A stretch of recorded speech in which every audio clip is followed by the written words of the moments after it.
Assalamualaikum warahmatullahi wabarakatuh. Alhamdulillah rabbil alamin wassalatu wassalamu ala asyrafil anbiya wal mursalin sayyidina wa habibina wa maulana Muhammad. Allahumma sholli ala sayyidina Muhammad wa ashqil zalimin bi zalimin wa akhrijna min bainim salimin wa ala alihi wa sahbihi ajmain, amma ba'du. Pada siang hari ini kita akan mengkaji sifat-sifat yang tercela. Tapi kita akan membandingkan dua sifat yang tercela. Mana yang paling tercela dan mana yang paling jelek, mana yang paling hina, yaitu antara riya dengan bakhil, riya dengan pelit. Riya itu lebih mulia daripada pelit.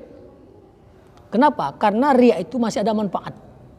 Tapi kalau bakhil, ya kikir, itu sangat hina. Itu sifat yang sangat hina, yang sangat tercela. Bahkan sifat kikir itu dapat membinasakan seseorang. Di dalam Al-Quran Allah SWT firman, A'udzubillahi minasyaitonirrajim. Wa may yuqa syuha nafsihi fa ulaika humul muflihun. Barang siapa terjaga, terhindar dari sifat kikir dirinya, itulah orang-orang yang beruntung. Di dalam hadis Rasulullah mengatakan yang intinya, ittaqus syuha fa inna syuha qad ahlaka man kana qablakum. Atau kama qala hadis, kama qala Rasulullah SAW. Takutlah kamu dengan sifat kikir, jauhilah kamu sifat kikir, karena sifat kikir itu telah mencelakakan orang-orang sebelum kalian. Jadi kikir ini betul-betul tercela. Kalau riya memang tercela, tapi riya itu ya masih ada manfaat. Riya itu tidak ada manfaat bagi si pelaku, tapi bagi orang lain masih ada manfaatnya. Umpamanya orang itu bersedekah dengan riya, ya, itu ada manfaatnya. Yang pertama, orang yang dia kasih uang, yang dia sedekahkan itu akan tertolong dari kesulitan hidupnya. Tapi untuk dirinya tidak ada manfaat, tidak ada pahala bagi dia. Tapi kalau kikir, wah, tidak ada manfaat sama sekali. Ya, tidak ada manfaat sama sekali. Kita kumpulkan orang-orang kikir sebanyak 1.000 orang, orang-orang kaya yang kikir. Kita akan bangun masjid. Bapak-bapak, bagaimana kita akan bangun masjid? Tolong bantuannya. Kita kelilingkan kota Impak. Tidak ada isi. Isinya paling-paling 1.000-2.000 itu berapa? Sedikit sekali. Ini orang kikir. Tapi kalau kita kumpulkan orang-orang riya, umpamanya ada 10 orang riya yang kaya.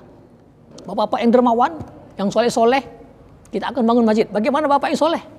Wah, saya bantu, saya bangun visinya, saya akan bangun ini, saya bangun ini. Dengan keriaannya, dia semangat untuk membantu membangun masjid. Selesai masjid. Dan nanti masjid itu selesai, masih ada memberi manfaat kepada orang-orang yang memakainya. Nah, orang yang riya itu ya masih bisa diharapkan untuk menjadi orang baik. Kenapa? Keuntungan orang riya itu diantaranya ya, pertama manfaat untuk orang lain. Yang kedua, orang yang dia berbuat baik dengannya itu mungkin mendoakan, ya Allah, orang itu telah berbaik dengan aku, mudah-mudahan dia dapat hidayah ya Allah. Nah, kalau doanya terkabul, orang riya tadi akan menjadi orang ikhlas, orang mukhlis. Tapi kalau orang pelit, disumpah orang banyak. Ya, tuh salah kamu minta dong itu, pelit dong itu. Orang-orang itu kikir setengah mati, tak ada harapan. Nah, kalau orang riya masih ada harapan, ya, masih ada harapan untuk menjadi orang baik. Dikumpulkan orang-orang riya, akan selesai masalah. Riya itu memang sifat tercela, tapi hanya untuk dirinya sendiri. Tapi kalau kikir itu sangat celaka. Ya, untuk diri dan untuk orang lain. Orang kikir itu jauh dari Allah dan jauh dari manusia. Allah benci dengan orang kikir. Allah benci orang kikir dan manusia benci dengan orang kikir. Tapi riya, Allah benci dengan orang riya, tapi manusia menyenanginya. Ya, manusia menyenanginya. Dia mendapat doa dari manusia, dari orang-orang yang dia lakukan. Ulama juga pernah mengatakan dalam kitab Tanbihul Ghafilin, kita berperang, menang melawan musuh itu mungkin salah satunya adalah bantuan orang-orang riya.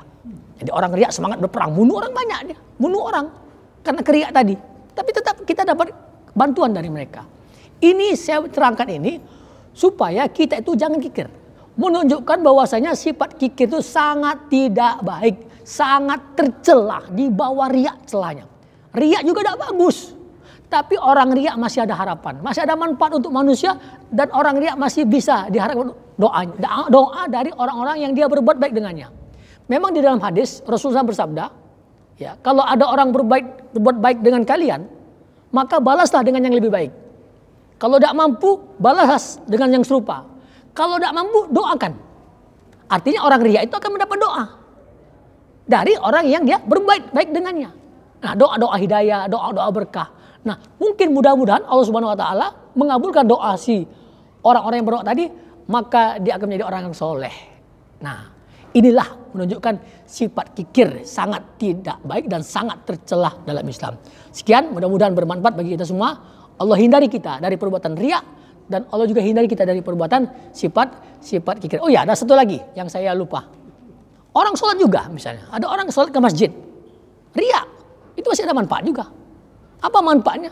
Ya orang yang melihat dia sholat itu mungkin akan mencontoh. Oh, bapak itu ke masjid terus, bapak itu taat. Wah, kalau begitu aku juga akan seperti dia. Sebab dalam hadis dikatakan al mu'min mir'atu akhihil mu'min. Mukmin itu adalah cermin bagi mukmin yang lain. Ya, nah, tadi orang yang melihat dia itu mungkin dia akan meniru. Ya, berpengaruh pada orang yang melihatnya. Ada bisa ada manfaatnya. Tapi yang paling baik, ya, yang the best itu yang terbaik adalah kita ikhlas. Kita berbuat karena Allah Subhanahu wa taala. Tapi kalau suatu saat ada di hati kita ada sifat-sifat, umpamanya ada orang bertanya pada saya, "Ustadz, gimana nih? Kita mau sedekah tapi takut riya." Jadi orang tidak mau bersedekah. Salah.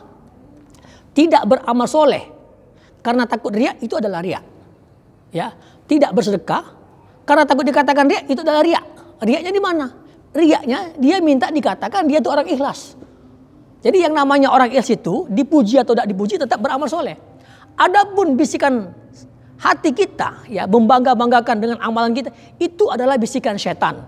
Allazi yuwaswisu fi sudurin nas. Itu bisikan setan. Nah, bisikan setan tadi jangan kita ikuti dengan perbuatan ataupun dengan ucapan. Nah, kalau kita tidak ikuti dengan perbuatan, ya, atau ucapan, itu belum termasuk riya, itu baru proposal setan saja. Nah, inilah ya, mudah-mudahan kita semua dapat terhindar dari sifat riya dan sifat kikir. Tapi saya terangkan fokus di ceramah ini, ya, atau syiar ini adalah betapa hinanya sifat kikir.